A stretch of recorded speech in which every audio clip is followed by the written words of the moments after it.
Hey guys, just coming to you. We're going to do a little review today. I'm having some concerns over the fact that you're not quite understanding the race theory, or the race strategy, which is restate a question, answer the question, cite the evidence, and explain what it means. So we're going to kind of go through citing evidence and making inferences. Um, so first of all, have you ever heard of the story of Pinocchio, the wooden boy who came to life? Each time he lies, his nose grows. Later in the story, Pinocchio says he has been to school, and zoink, his nose grows. Now, the author doesn't say at this particular point in the story that Pinocchio lied, but you can make an inference, a conclusion based on what you already know, and text evidence that he did. So, inference, a conclusion based on what you already know, and text evidence. These good inferences are supported with textual evidence. You can practice this right now. So let's look at this together. We're going to read this paragraph, and then we're going to look at the chart down below. Now, the paragraph says, Abraham Lincoln said, "Whatever you are, be a good one." Easy for him to say. He was good at everything. It's nice advice, I guess.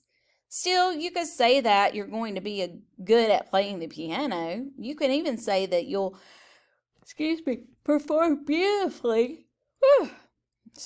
At the big recital. You can say that all you want. And you can still forget the notes to your song halfway through and run off the stage in tears. I wonder what Lincoln would have to say about that. He probably wouldn't have felt as miserable as I do right now, at the very least. Now look at the chart. The chart below states an inference about the narrator.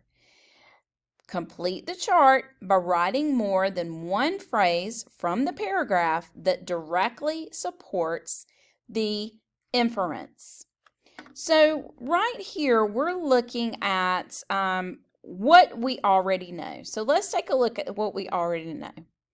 Well, I can infer that this person may be embarrassed for some reason, and I can say that he is embarrassed because he or she states in the story, and I'm highlighting it here, that you can say that all you want, and you can still forget the notes to your song halfway through and run off the stage in tears. So the narrator says this: still you could say that you're going to be good at playing the piano.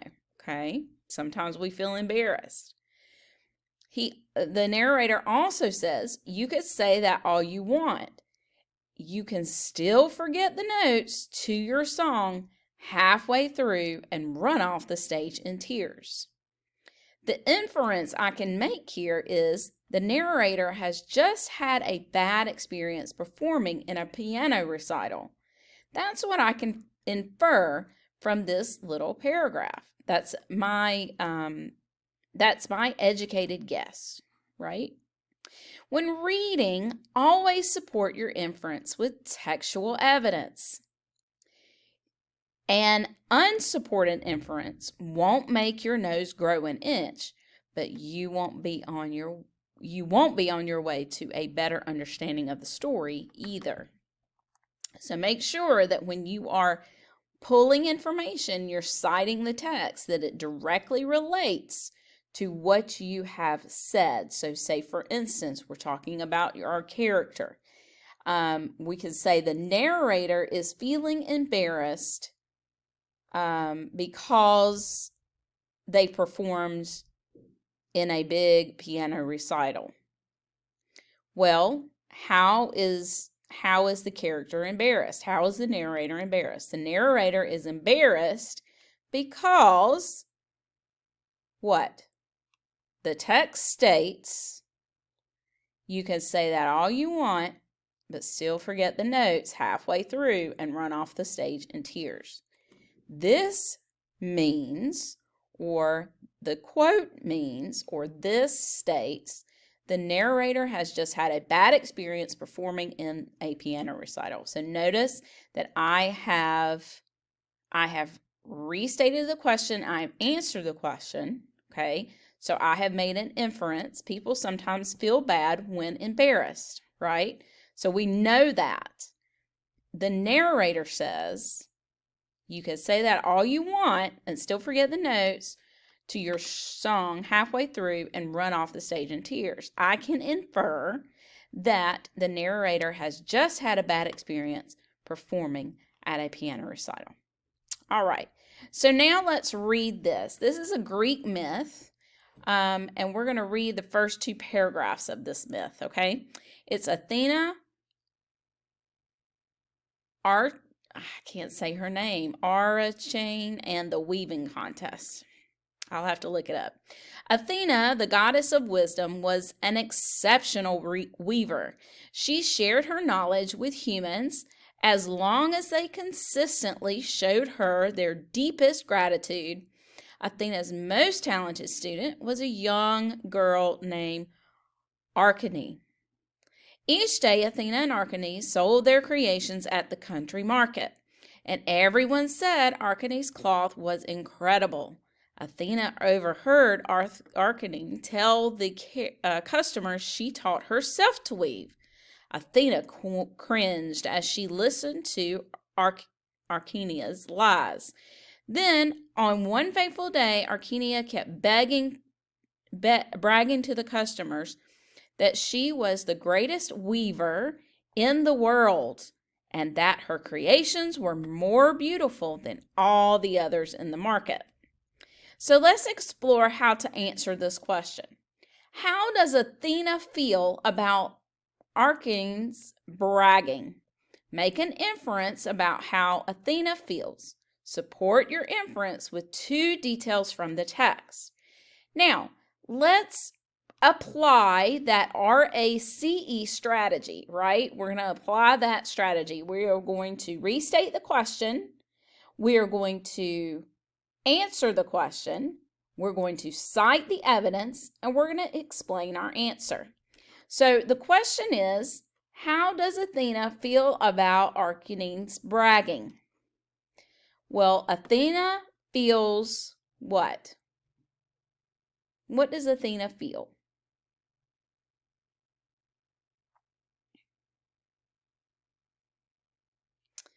I would say Athena is maybe feeling mad or upset about her bragging, okay? So when it says Athena, the goddess of wisdom, was an exceptional weaver, exceptional, think about what that word might mean, exceptional. And she shared her knowledge with humans as long as they consistently showed her their deepest gratitude. So we're inferring here that Athena was the best weaver. That's what exceptional means. It means the best. And she shared her knowledge. So she taught humans how to weave, as long as they consistently or always showed her the deepest gratitude. All right. So her most talented student was Arachne, which is whatever her name is. All right. So Athena feels maybe angry, mad, upset about the feeling that she's having. So let's look at this. What do we know? We know that someone who expects gratitude would likely be upset if she did not receive it. So gratitude would be thankful, being thankful for what you've received. Now, the details from the text showed, now Athena shared her knowledge with humans as long as they consistently showed her the deepest gratitude. Okay. Now, another detail would be that's showing she is upset. Athena overheard her tell the customers she taught herself to weave. Athena cringed as she listened to her lies, right? That's another detail that we can add to that. So our inference might be what? Athena didn't appreciate this girl she taught to weave telling lies or taking all the credit for what she taught her to do. Yeah, that's exactly what it says. Now, let's continue reading this little bit, okay? Now, an old woman in a cloak smiled and challenged Archina to a weaving contest, which she gladly accepted. The rules were simple. She could weave one complete tapestry by nightfall, and customers would judge the winner. Throughout the day, the two sat at the looms weaving furiously. Just before sunset, they finished. Both tapestries were marvelous to behold, but the crowd chose the old woman, for her creation was flawless. "Spin and weave forever without my help, fool," the old woman suddenly said, and pointed one finger at her and turned into a spider. Now, we continued reading, and we have a hint over here. So, circle the phrase. Let's see. The author says that Athena shares her skills with humans on one condition. Circle the phrase stating the condition. Well, on the previous page, we know that the condition was that she showed gratitude consistently. The question asks, why did Archina turn into a spider? Not how. So the question is asking, which sentence best explains why Archina turned into a spider? I'll let you pick.